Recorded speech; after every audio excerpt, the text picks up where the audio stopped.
Mic check, what's going on? Welcome back to another episode of Hip Hop Snapshots. I'm your host, Ross Martinez, and today we're looking at a time before the internet, before MTV, before brands started pretending they've been down since day one. Hip hop was fighting just to be seen in this era, and in 1984, a film lit the fuse worldwide. The film's name is Beat Street.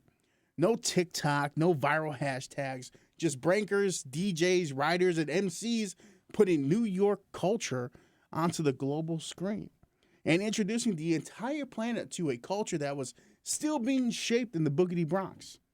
Without further ado, grab that milk crate, take a seat. It's time to talk hip hop history.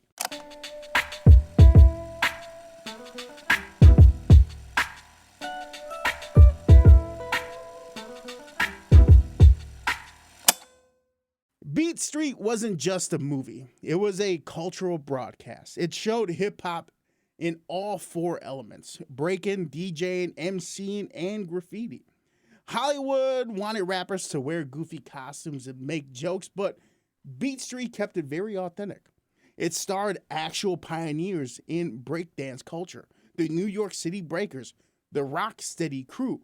It put community and art at the center, not as stereotypes to play roles. They didn't try to clean up hip-hop for the suburbs and to market it and sell it.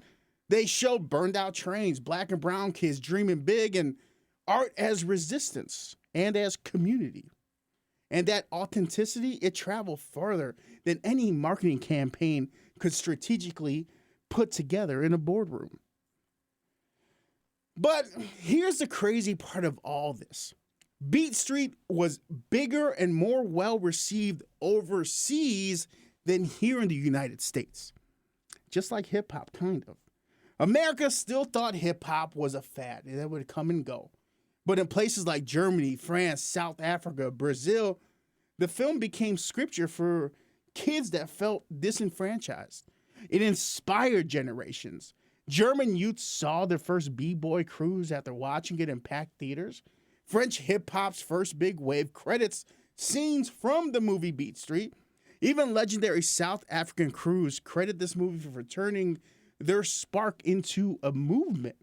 Breakers literally studied the film frame by frame and built their own subcultures and branches from the overall tree of hip-hop. One movie became the blueprint for hip-hop culture worldwide outside of New York. Beat Street wasn't just showing hip-hop, it was showing the community, the poverty, the lack of opportunity, creativity as survival. Characters like Kenny and Ramon weren't superheroes, they were kids trying to build something beautiful in a system designed to ignore their very existence. Before curation was a buzzword, Beat Street was doing it perfectly.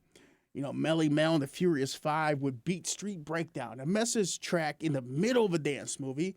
Shannon, Let's Break, Electro Energy, Afrika Bambaataa and the Soul Sonic Force, Frantic Situation, the Bronx goes cyber funk.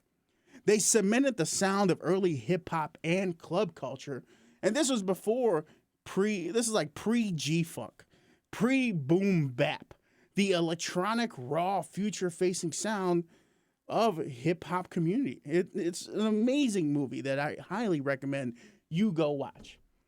But because of Beat Street, here are some things that happened.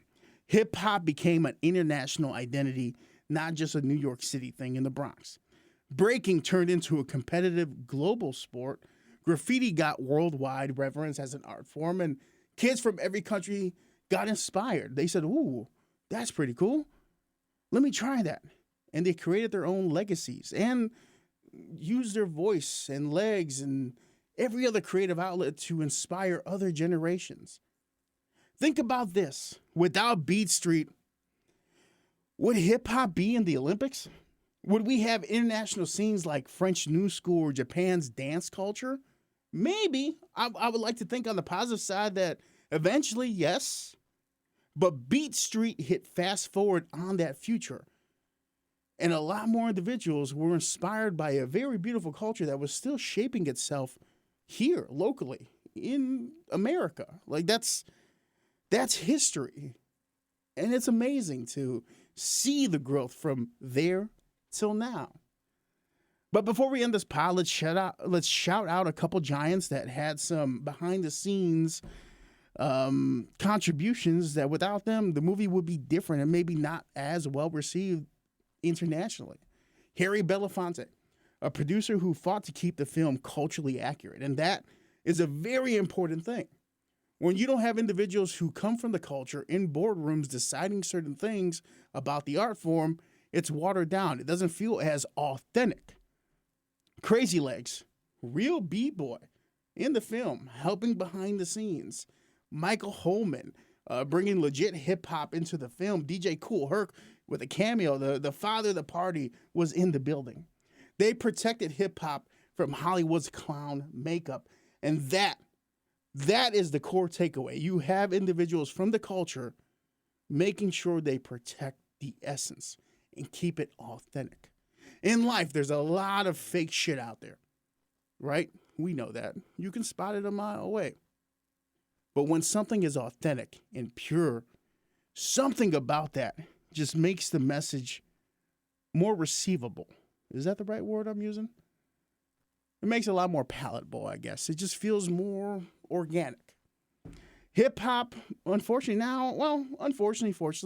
has money. It has sponsorships. It has algorithms, Grammys. But Beat Street reminded us that the whole thing started with a need on a vinyl, bodies defying gravity, color on concrete, and kids who refused to stay silent and use their voice. When the world didn't believe in hip-hop believed in itself. And Beat Street showed us why that's important. All right, that's been another episode of Hip Hop Snapshots. I'm your host, Ross Martinez. I advise you to go check out Beat Street. Amazing movie, and it shows the essence of the culture and the community of what hip-hop really was created to represent. I'm not downplaying anything else after that or saying other things don't have some branch within the culture, but we have to remember our roots. We have to remember what makes hip-hop special.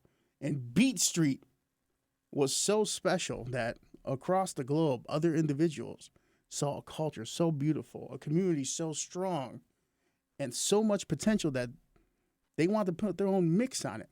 And that is beautiful. That is hip-hop. I'm out. Peace.